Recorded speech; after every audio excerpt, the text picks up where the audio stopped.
So, friends, should President Joe Biden pardon the innocent? Folks like Representative Liz Cheney, Bennie Thompson, Adam Kinzinger, and the other members of the January 6th House Select Committee, a committee that exposed Donald Trump's democracy-busting crimes to the American people? Should he pardon the innocent like Jack Smith and his team of investigators and prosecutors who presented the evidence of Donald Trump's crimes to a grand jury in Washington, D.C.? That grand jury indicted Donald Trump, and Jack Smith tried to get that case to trial, tried to hold Donald Trump accountable for his crimes. Should Joe Biden pardon the innocent? Let's talk about that, because justice matters.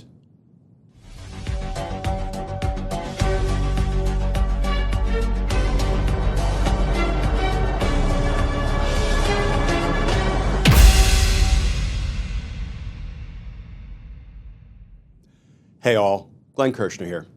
So friends, we're hearing a lot of discussion these days about whether President Joe Biden should deliver a whole bunch of pardons to the innocent, to people who committed no crimes, as a way to sort of cut Donald Trump off at the pass. Because Donald Trump has made clear that he thinks his political opponents, his foes, his adversaries, his enemies should be in jail. People like Jack Smith and Liz Cheney and Bennie Thompson, just for doing their job, just for exposing Donald Trump's crimes. And Donald Trump seems intent on corrupting and weaponizing the DOJ and the FBI to try to use the criminal justice system to go after his enemies with ginned up cases. If no crime exists, there will be no legitimate evidence to support a prosecution of those people. But Donald Trump seems intent on telling his officials to bring vindictive prosecutions against my enemies. So because there's been a lot of discussion about whether Joe Biden should pardon the innocent, sometimes these are called blanket pardons, prophylactic pardons, safe harbor pardons, giving these people some safe harbor against Donald Trump's coming abuse and lawlessness. I wanted to take on my view, my position, and share it with you. I previewed it in yesterday's video when we were talking about Liz Cheney's response to Donald Trump's claim that Liz Cheney needs to be in jail. And she stood up to him and called him out and shot him down. But as we discussed yesterday, there's been a good bit of reporting on how the Biden administration is considering pardoning the innocent, including this passage from the New York Times. President Biden's staff is debating whether he should issue blanket pardons before leaving office to people targeted by Mr. Trump, like Ms. Cheney, as part of the president-elect's promised retribution against his foes. Ms. Cheney did not say in her statement whether she would accept such a pardon to protect herself from a politically motivated prosecution by the next administration. So, friends, I've come up with 6 points, 6 arguments, and I will acknowledge the counter-arguments along the way, but 6 points that lead me to conclude that the rule of law has more to lose than to gain by pardoning the innocent. So let's try to take a few minutes to tick through those 6 points. 1, the members of the January 6th committee and Jack Smith and his team and other Donald Trump enemies committed no crimes. Pardons are designed to excuse people who did commit crimes, give them clemency, right? Allow them to not be held accountable for those crimes. That's what a pardon is intended to do. Extinguish somebody's criminal liability for crimes they committed. These folks committed no crimes. Indeed, they were trying to save our democracy by holding a criminal president accountable for trying to overturn the results of a presidential election. And because they committed no crimes, it's very hard to reach the conclusion they should get pardons anyway. No crime, no pardons are necessary. That's point one. Let's move on to point two. What has the Supreme Court said about the nature of a pardon? The Supreme Court back in 1915 in a case called the Burdick case, the Supreme Court said a pardon carries with it an imputation of guilt, a suggestion of guilt, and accepting a pardon is at least some confession of it, of guilt. So think about it. If Liz Cheney, Jack Smith, Bennie Thompson, and the others accept a pardon, the Supreme Court has said the way we interpret that is the pardon carries with it an imputation of guilt, and accepting a pardon is some confession of guilt. Do you really think Liz Cheney, Bennie Thompson, Adam Kinzinger, Jack Smith, and his team, and so many other Trump enemies are going to want to sort of bear that burden, shoulder that Supreme Court pronouncement that a pardon equals some evidence of guilt? I think it unlikely. The third point, there are people who have requested pardons. Remember the members of Congress, some who are still in Congress, some who are no longer in Congress, guys like Matt Gaetz and Mo Brooks, Marjorie Taylor Greene, Andy Biggs, Scott Pardon Me Perry. Remember those folks? What did they do? They asked Donald Trump for pardons. Why? Because they knew they committed crimes on and around January 6th, and they wanted to get away with those crimes. And I, for one, and many others have been saying ever since, that's a confession of guilt. It's an admission that they'd committed crimes, they wanted to get away with those crimes, and they needed a pardon to avoid being held accountable for those crimes. Well, they managed to avoid being held accountable because no one ever went after them for those crimes. That's beyond the subject of today's topic. But we have been saying ever since, just as the Supreme Court instructed, that is an indication and some confession of guilt, that those members of Congress, past and present, asked for pardons because of the crimes they knew they'd committed on and around January 6th to try to help Donald Trump retain the power of the presidency unlawfully and unconstitutionally. So folks who committed no crimes would, at least in the eyes of some, stand on that same level, that same playing field with the people who requested pardons for the crimes they knew they committed.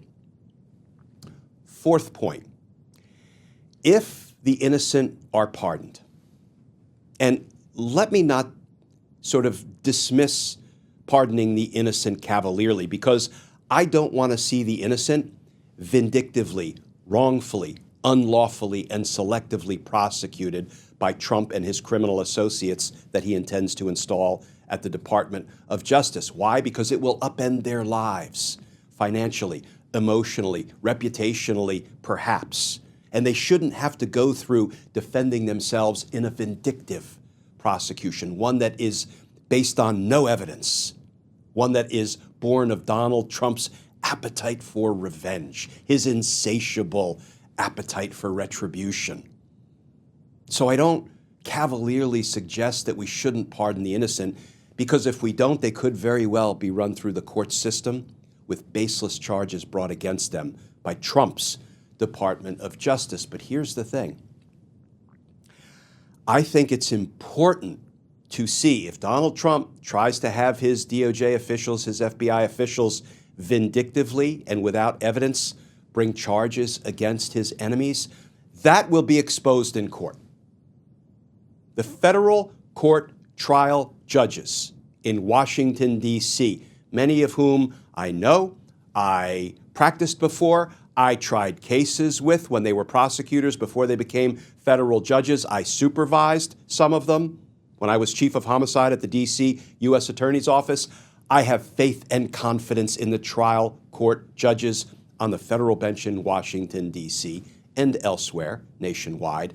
They will abide by their oath of office. They will remain loyal to the rule of law. They will show allegiance to the Constitution, and they will not let a corrupt Trump administration railroad and vindictively prosecute people just because Donald Trump has an appetite for revenge. And there's value in public proceedings being held so that we can see for ourselves what Donald Trump is trying to do, how he is abusing his power.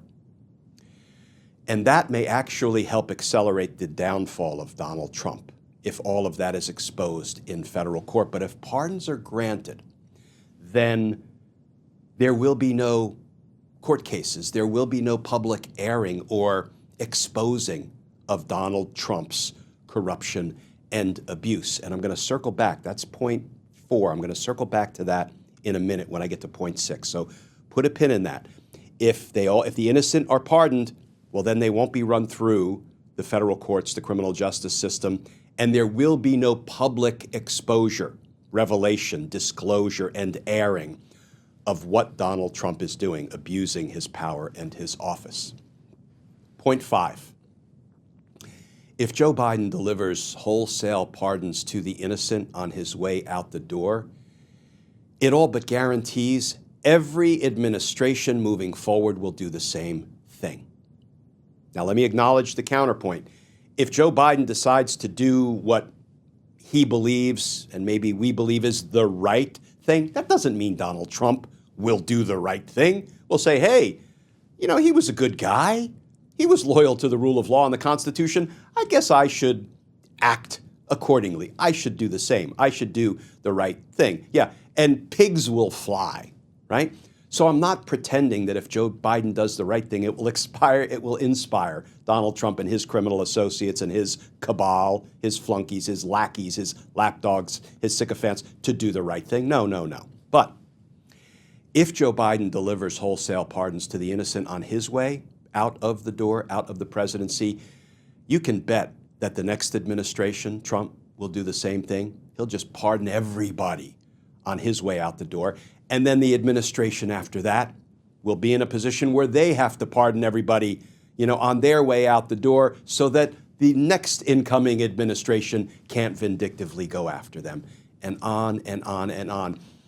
And what happens, friends? What happens if every president pardons everybody in the executive branch or otherwise, anybody that they believe might be at risk of being vindictively prosecuted by the incoming administration? If everybody in government knows that on their last day in government, they've got a presidential pardon coming their way, well, that's a recipe for lawlessness. Then nobody, certainly nobody in the executive branch who will be on the receiving end of a pardon, whether they committed crimes or not, nobody will need to act lawfully during their time in government because they're going to be pardoned for anything they choose to do that might have been illegal. And if this cycle just continues, administration after administration, it's a recipe for lawlessness, certainly in the executive branch and perhaps in government writ large. It's another good reason not to pardon the innocent and set that atmospheric precedent.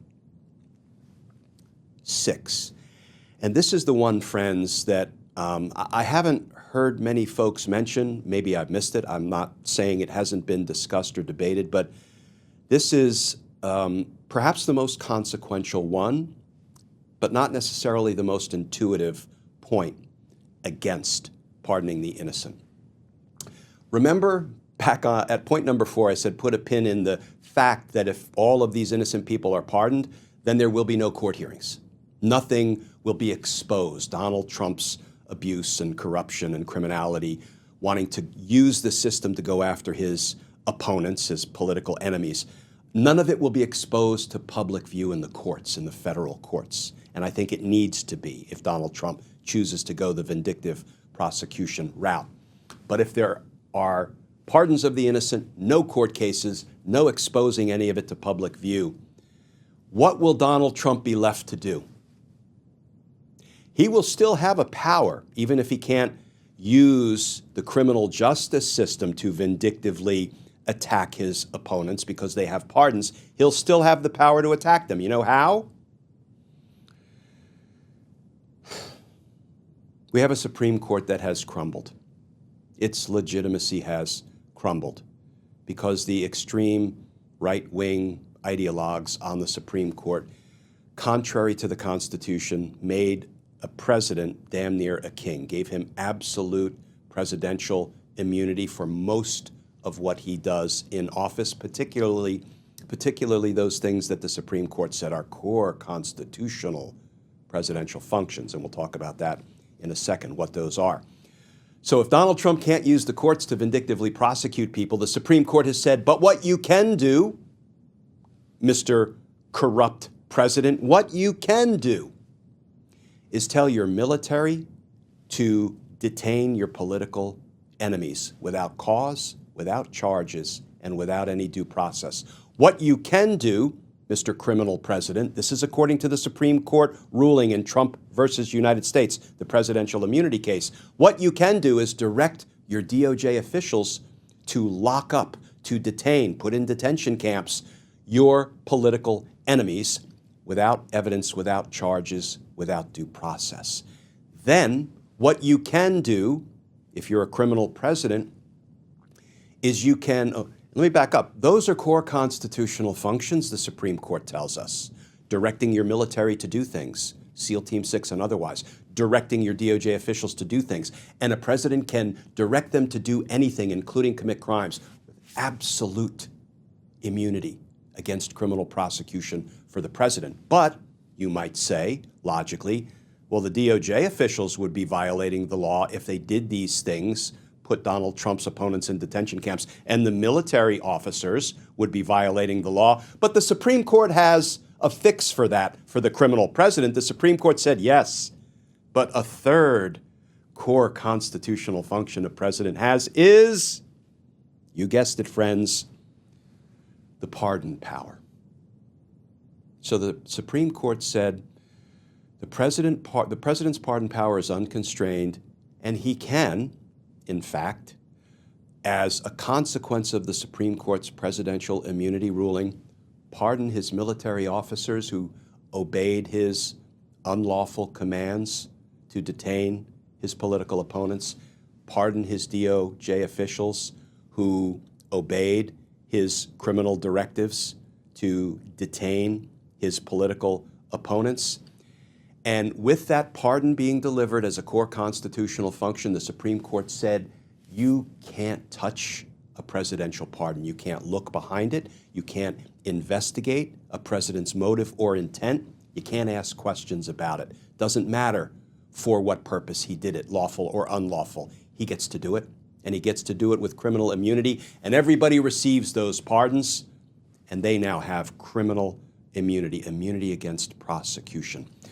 So here is where I land, finishing up on point 6, friends, and this is dark, but unfortunately, it's a consequence of what a Supreme Court in shambles, in rubble, has bestowed upon U.S. presidents, the power of lawlessness, a quasi-royal power that the Constitution never bestowed upon a president.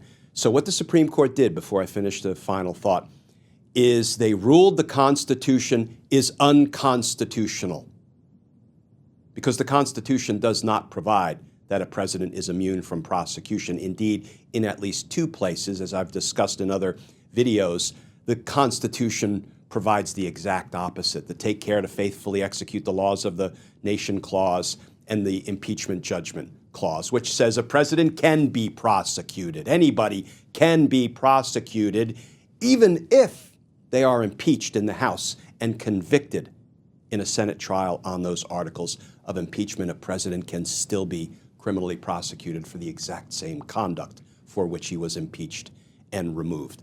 So when I say the Supreme Court rendered the Constitution unconstitutional, that's not my take. That is something that one of our nation's preeminent constitutional scholars, Professor Akil Reed Amar, wrote in a piece for The Atlantic that with their presidential immunity ruling, the Supreme Court has ruled the Constitution unconstitutional. Guess what? They don't get to do that. They don't have that power or that authority or that ability under our nation's constitutional construct. We're going to have to deal with that in the future. So if Donald Trump can't use the courts because Joe Biden has pardoned the innocents, what he can do, according to a Supreme Court opinion in Trump versus the United States, is he can have his military and his DOJ lock people up without charges, without cause, and without due process, and then he can pardon them all because the Supreme Court said he can do it and no questions can be asked. I don't want Donald Trump to be pushed to that final solution, that final position, as we just discussed in point 6, using the power of lawlessness. I would far rather see him try to bring vindictive prosecutions, baseless prosecutions, prosecutions for which there have been no crimes committed by the American heroes that are Liz Cheney, Bennie Thompson, Adam Kinzinger, and the other members of the January 6th House Select Committee, and the heroes that are Jack Smith and his prosecutors. Let Donald Trump try to bring vindictive prosecutions in the courts because he will be smacked down by the federal trial court judges, I predict and I expect.